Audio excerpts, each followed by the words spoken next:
Assalamualaikum pemirsa, beragam berita kriminal, peristiwa aktual dari penjuru negeri, informasi trending dan viral hingga gosip selebriti terupdate kami sajikan dalam Merah Putih Peristiwa.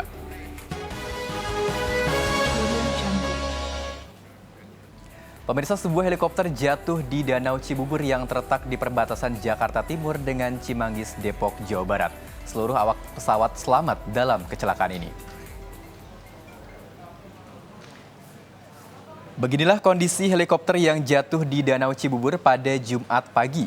Yang terlihat di permukaan air hanya bagian pintu helikopter saja. Menurut warga setempat, mereka mendengar suara benda jatuh ke dalam air. Kemudian ada 2 orang awak helikopter yang berhasil keluar menyelamatkan diri. Mereka berenang keluar dari badan helikopter yang tenggelam. Polisi yang datang ke lokasi kejadian langsung memasang garis polisi di sekitar danau. Belum diketahui penyebab jatuhnya helikopter ini.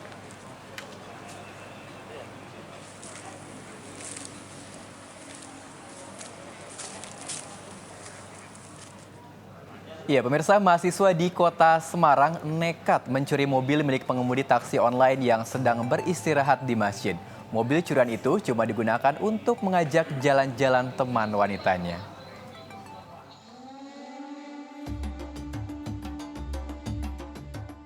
Aksi Andi Julio mencuri terekam CCTV sebuah masjid di Kecamatan Tembalang, Semarang. Saat itu, pengemudi taksi online sedang tertidur, kelelahan usai sholat di masjid. Rupanya, kunci mobil si abang taksi online terjatuh, tergeletak di lantai masjid, tak jauh dari tempatnya ketiduran. Andi Julio dengan santai mengambil kunci itu dan menuju ke mobil yang terparkir di halaman masjid. Meski alarm mobil berbunyi saat mahasiswa itu membuka kunci dengan remote, namun pemilik mobil rupanya masih tak menyadari. Hingga Andi Julio pun leluasa membawa kabur mobilnya. Pemilik kendaraan ini mau istirahat di luar, di teras masjid. Keluarlah dia dari teras masjid. Keluar dari teras masjid, keluar ke teras masjid dari dalam. Tanpa sengaja ketika pemilik kendaraan ini mau mengambil handphone di sakunya, kunci mobil ikut katut, kemudian terjatuh. Saat itulah tersangka melihat dan kemudian mengamankan atau mengambil kunci mobil yang terjatuh tersebut. Namun polisi tak butuh waktu lama meringkus Andi Julio. Dia berhasil ditangkap di kota Salatiga. Di Salatiga, Andi Julio sempat kebingungan mau diapakan mobil yang dia curi. Mau dijual pun tak tahu kemana, karena memang dia sebetulnya bukan maling mobil profesional. Dia mengaku cuma tak sengaja menemukan kunci mobil, lalu terlintas di pikiran mencurinya untuk mengajak pacarnya jalan-jalan. Kamu makan waktu itu mobilnya mau dipakai untuk bayar makan atau mau dijual? Masih belum tahu, Pak. Masih belum tahu? Iya. Terus? Rencana masih mau buat jalan-jalan sama teman dulu. Teman atau pacar? Teman, Pak. Teman? Iya. Betul? Betul. Teman di mana? Salatiga, Pak. Oh, teman di Salatiga. Iya. Memang sudah direncanakan berarti? Belum, Pak. Apapun alasannya, polisi tetap menjerat Andi Julio dengan pasal pencurian. Terlebih saat membawa kabur mobil, di dalamnya ternyata ada uang milik sopir taksi online sebesar 1 juta rupiah. Duit itu sudah amblas dipakai Andi Julio foya-foya.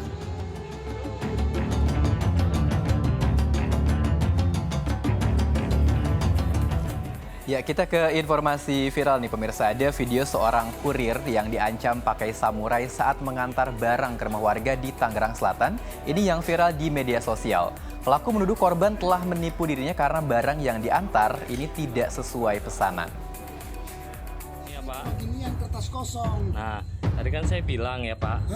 Tadi kan saya bilang, Bapak kalau misalkan ragu, Bapak mendingan nggak usah dibayar atau tanya atau siapa dulu. Nggak bisa begitu. Cuman kalau udah begini, Ketipu.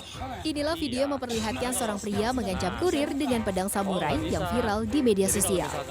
Dalam video terlihat pria tersebut marah-marah ke kurir karena pesanan yang diantarkan hanya berisi bungkus kosong.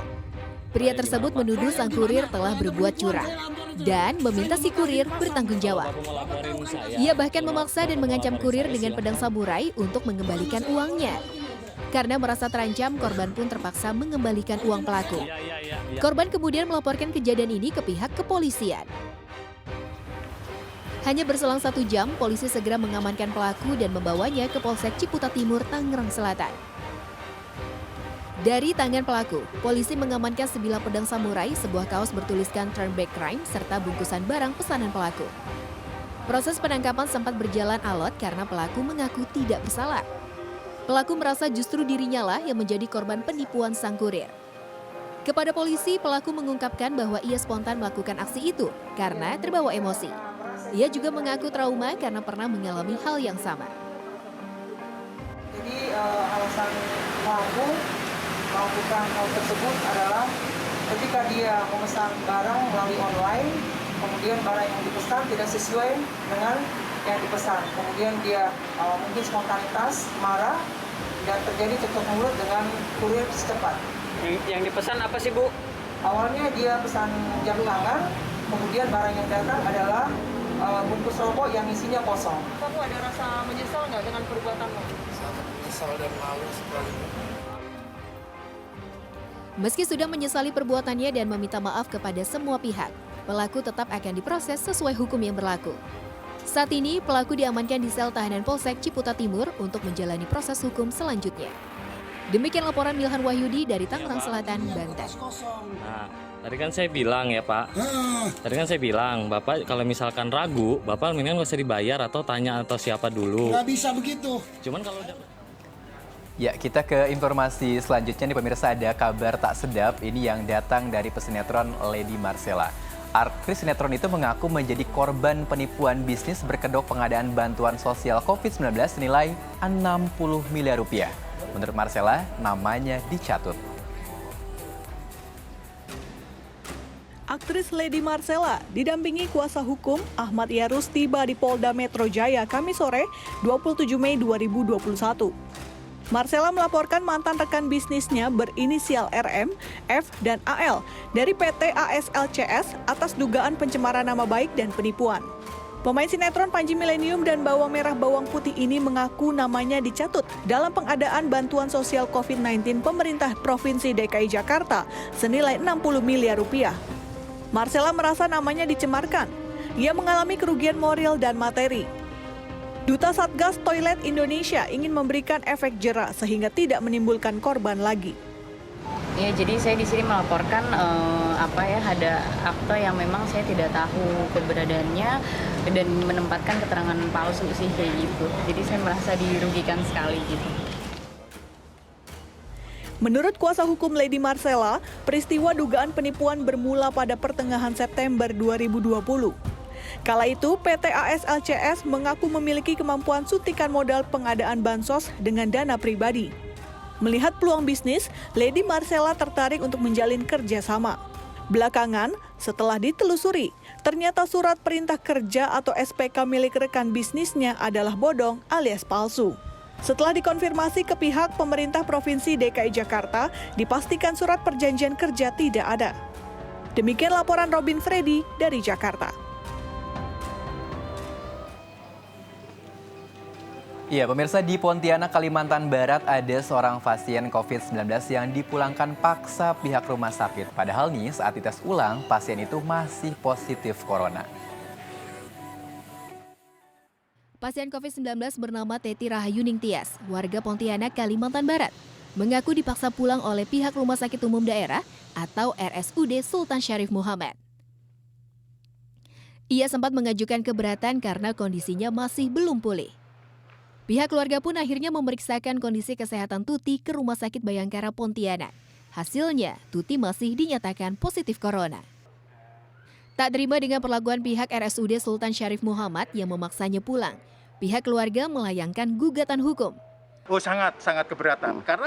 Karena masih sakit, masih batuk-batuk, masih dalam kondisi lemah, sangat tidak mungkin. Dan di rumah sampai saat ini juga tidak ada petugas yang memonitor tentang kesehatan dia, tidak ada sama sekali. Kuasa hukum Teti juga mempertanyakan adanya biaya jutaan rupiah yang dikeluarkan kliennya untuk menebus obat selama dalam perawatan di rumah sakit. Saat ini, Teti masih menjalani perawatan mandiri di rumah tanpa dimonitor pihak rumah sakit. Lalu, seperti apa respon pihak RSUD Sultan Syarif Muhammad atas masalah ini? Boleh nih Pak, sebenarnya saya gimana ya? Ini belum boleh sebenarnya, karena belum lengkap. Nanti aja deh kalau ini untuk penjelasan lengkapnya nanti bisa biar resmi lah Pak ya. Oh gitu. Tapi pasien yang dipulangkan ini dipastikan sudah sehat Bu ya? Tentu kan kalau kita memulangkan pasien kan ada tahap-tahapannya ya Pak, ada SOP-nya kan, ada kriterianya kenapa pasien ini dipulangkan, ada pemeriksaan apa, sehingga dokter penanggung jawabnya mengambil keputusan untuk memulangkan pasien. Tapi untuk nanti penjelasannya secara lengkap Pak, mungkin nanti bisa disampaikan lengkap aja deh. Tapi tadi sekilas sih sudah didengar, tapi kan ini baru satu ini kan, satu pihak, maksudnya dari dokter DPJP-nya. Kita belum lihat lagi bagaimana yang hal-hal lainnya. Sebelumnya, suami Teti yang juga terpapar COVID-19 sempat dirawat di rumah sakit yang sama. Suami Teti akhirnya meninggal dunia saat masih dalam perawatan. Demikian laporan Tuturi Handayani dari Pontianak, Kalimantan Barat.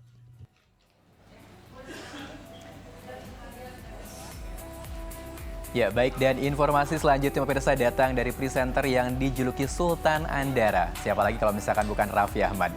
Ya, CEO Rans Cilegon FC yang juga pemilik agensi Rans Entertainment ini berencana menjalin kerjasama dengan sejumlah klub sepak bola tanah air. Salah satu yang sudah terrealisasi adalah Persija Jakarta. Persija Jakarta resmi menjalin kerjasama dengan Rans Entertainment, agensi milik Raffi Ahmad. Kemitraan ini diumumkan di akun media sosial Persija pada Kamis 27 Mei 2021. Melansir dari akun Instagram Persija, kolaborasi antara Macan Kemayoran dengan Rans Entertainment nantinya akan mencakup aspek digital marketing, lifestyle, dan entertainment. Sebelum bekerja sama dengan Persija, Raffi Ahmad telah lebih dulu membeli Cilegon United, yang kemudian berganti nama menjadi Rans Cilegon FC.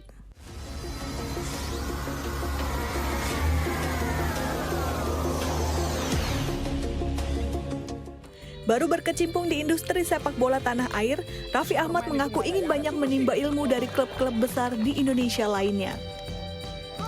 Selain dengan Persija, Rans Entertainment juga akan menjalin kerjasama dengan sejumlah klub yang berlaga di Liga 1, seperti Persib Bandung, Arema Malang, dan Bali United. Buka kerjasama sama siapapun, apalagi kita juga ingin belajar juga sama tim-tim senior. Ada Persija, ada Persib, ada Bali United, ada Arema, Malang, dan banyak lagi. Intinya kita bisa berkolaborasi karena sepak bola itu menyatukan kita semua.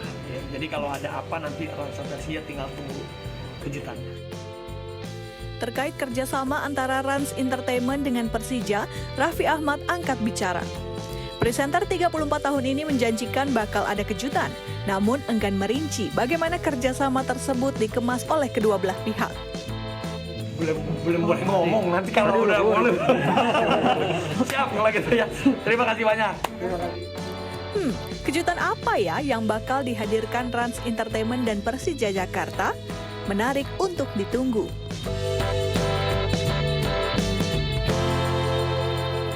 Oke, menarik ditunggu ya seperti apa nih langkah selanjutnya dari Raffi Ahmad ini. Dan kita ke informasi selanjutnya, pemirsa, superstar pegulas sekaligus aktor John Cena ini keseleo lidah saat promo film Fast and Furious 9. Dan pria berusia 44 tahun tersebut menyebut Taiwan sebagai sebuah negara dan tak lama kemudian Cena kemudian meminta maaf.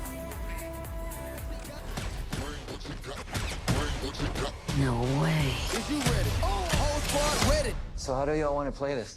Salah satu aktor yang memperkuat film Fast and Furious 9, John Cena, keseleo lidah alias salah sebut saat promo film terbarunya.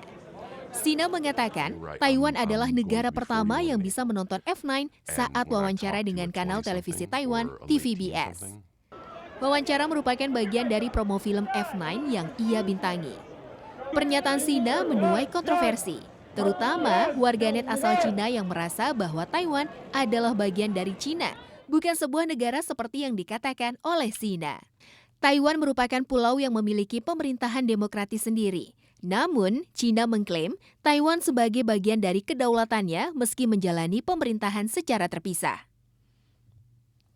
Tanpa menunggu waktu lama, John Cena langsung meminta maaf. 中国就是叫西纳，我必须说，现在在《速度与激情9》我做很多采访，很多，所以在一个采访我有一个错误，所有人问我如果我可以用中文，速度与激情9人给我很多资讯 information。所以很多采访，很多 information，我有一个错误，我必须说，现在就是很重要，我爱更尊重中国跟中国人，我很抱歉对我的错误，对不起，我很抱歉，你必须了解，我很爱、很尊重中国跟中国人，不好意思，再见。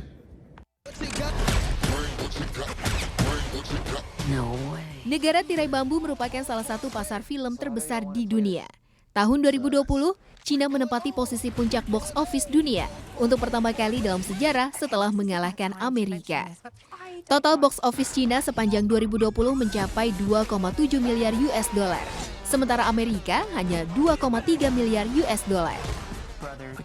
Film Fast and Furious 9 berhasil meraup pendapatan sebesar 162,4 juta US dollar atau sekitar 2,3 triliun rupiah pada pekan debut perilisan sejak 21 Mei lalu.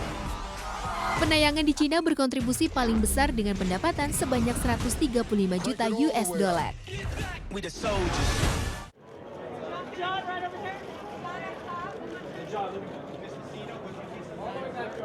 You're right. I'm going to be 41 in April. And when I talk to a 20-something or a late teen-something,